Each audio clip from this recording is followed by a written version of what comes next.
দেখুন নিচে ওইটা হরিদ্বার, ওই যে গঙ্গা প্রবাহিত হচ্ছে।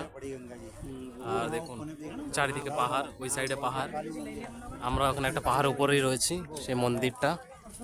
তো এই পাহাড়ের থেকে দেখুন নিচেই শহর আর গঙ্গা নদী।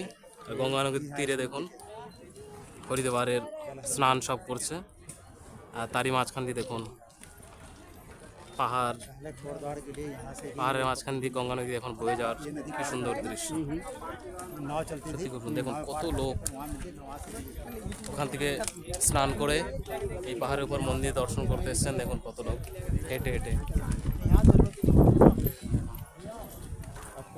পাহাড়ের মধ্যে দিয়ে নদী প্রবাহিত, সত্যি খুবই সুন্দর দৃশ্য।